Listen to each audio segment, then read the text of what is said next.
In today's video, we step into the marble halls of the Supreme Court, where history and tension intertwined in a single exchange that would redefine the art of advocacy as Representative Jasmine Crockett faced Justice Clarence Thomas in one of the most electrifying moments ever captured inside the nation's highest courtroom.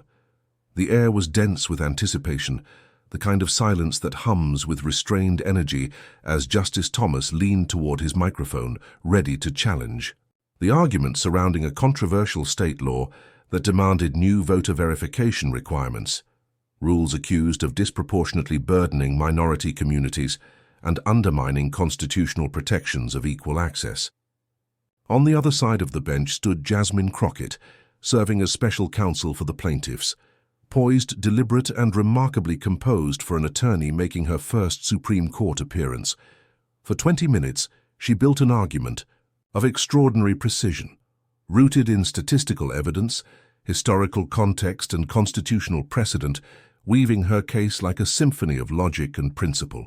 She showed how these seemingly neutral voter provisions produced glaring disparities that fell almost entirely along racial lines, pointing to data that revealed 63% of those affected were minorities who represented only 27% of the state's population. Numbers that didn't suggest coincidence, but raised profound constitutional alarms under the 14th and 15th Amendments. Her clarity and confidence commanded the room until Justice Thomas, known for his sharp skepticism, interrupted with a question that would send a shockwave through the chamber.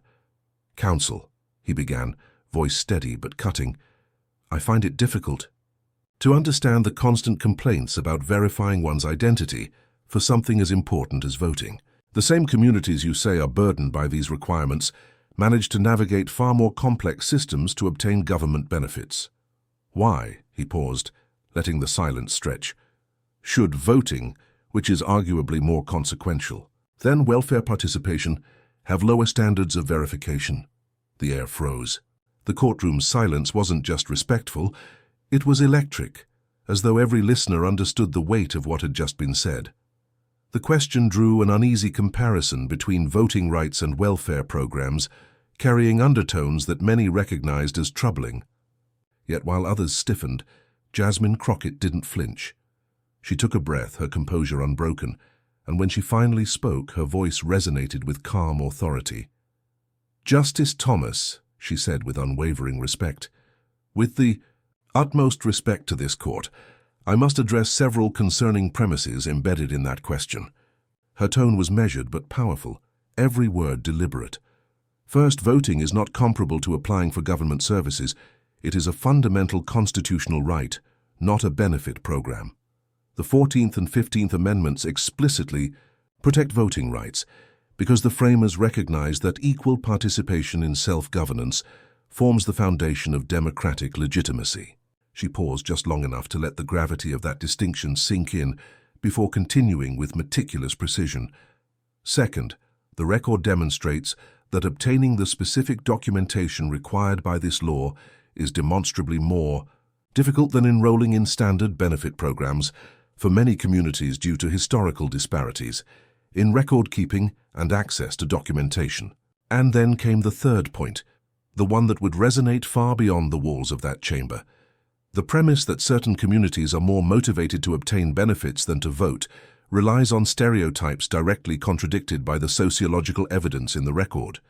The amicus brief from the American Sociological Association, page 23, documents that affected communities have consistently shown extraordinary determination to exercise their voting rights despite systemic barriers, often overcoming obstacles far greater than those required for any government service. Murmurs spread through the courtroom as observers realized the full force of what they were witnessing. A young attorney methodically dismantling each assumption in one of the most powerful rooms in America without raising her voice, without an ounce of disrespect, only undeniable command of fact and principle. "The fundamental question before this court," she concluded, "is not about comparative motivation or administrative standards in unrelated contexts. It's whether a state can impose requirements that demonstrably and disproportionately prevent qualified citizens from exercising constitutionally protected rights without compelling justification." The evidence in the record shows both the disparate impact and the lack of necessity for these specific provisions when less burdensome alternatives exist. Her words hung in the air like a bell struck pure. The silence that followed was not shock anymore. It was admiration. Justice Thomas leaned back, expression thoughtful, and the courtroom, still hushed, seemed to shift in tone entirely.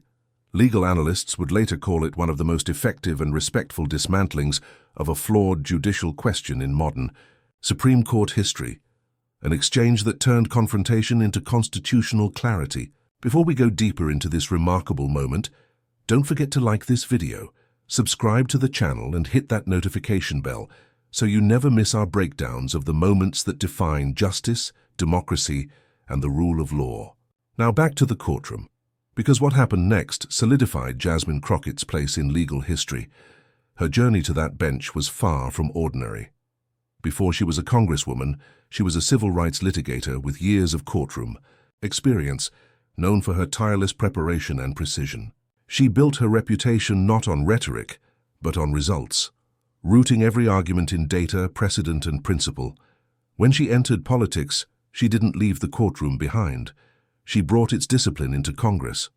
On the other hand, Justice Clarence Thomas had spent more than 3 decades developing a deeply conservative judicial philosophy, grounded in textualism, skepticism toward disparate impact arguments, and an insistence that constitutional interpretation should focus on intent rather than statistical outcome. His questions, often designed to probe weaknesses in group-based claims, had intimidated even veteran advocates. But on this day, Crockett's preparation met his philosophy head-on. The case itself was a test of whether facially neutral voting, laws that produced racially disproportionate effects, could still violate equal protection and voting rights guarantees. The plaintiff's evidence was overwhelming. Decades of data, historical documentation, and testimony proving that minority communities faced significantly greater challenges obtaining the required IDs due to systemic inequalities in record-keeping and administrative access. Crockett's strategy was to ground the case not in emotion but in evidence, linking the Constitution's intent with the measurable realities of discrimination. So when Justice Thomas's question reframed the issue in terms of motivation and welfare, she saw what many missed: a chance to reset the conversation on constitutional grounds. And she did, flawlessly.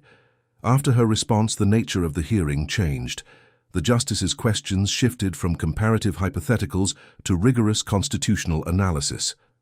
Chief Justice Roberts leaned forward, asking her to elaborate on how the court should distinguish between disparate impacts that are constitutionally problematic and those that arise from neutral factors.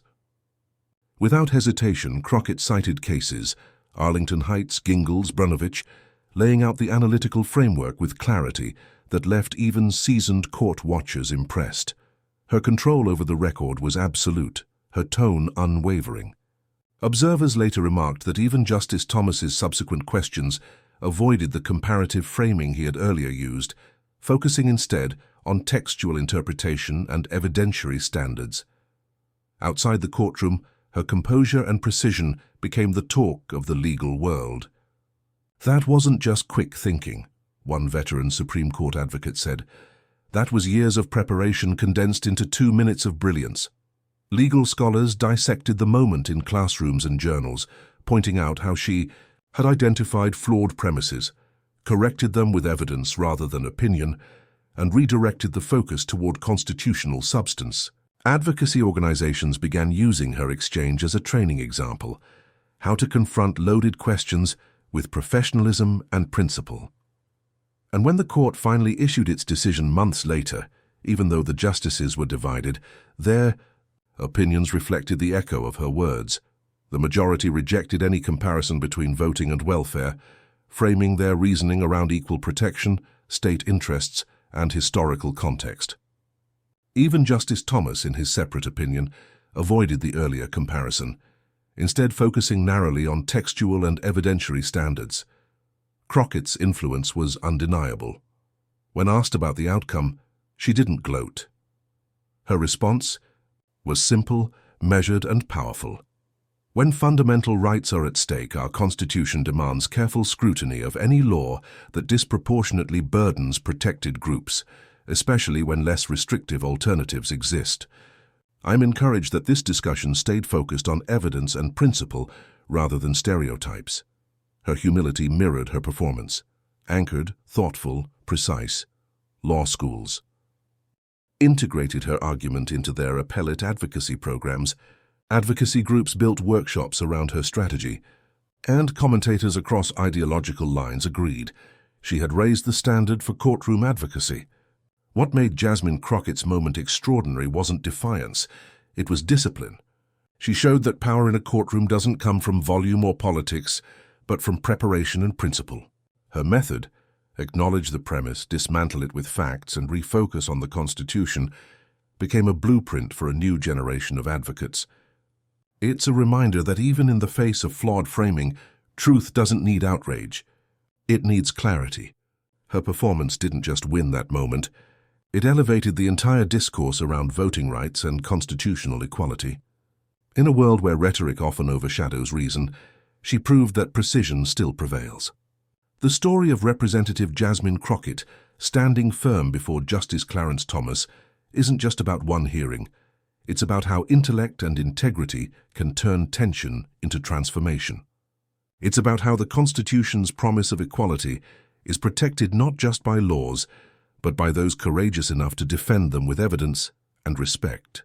If you found this breakdown inspiring, make sure to like this video, subscribe to the channel, and hit that notification bell so you never miss our deep dives into the moments that reveal how power, principle, and preparation shape the future of justice. Because in the end, it's not just about who speaks the loudest. It's about who speaks the truth with discipline, clarity, and conviction.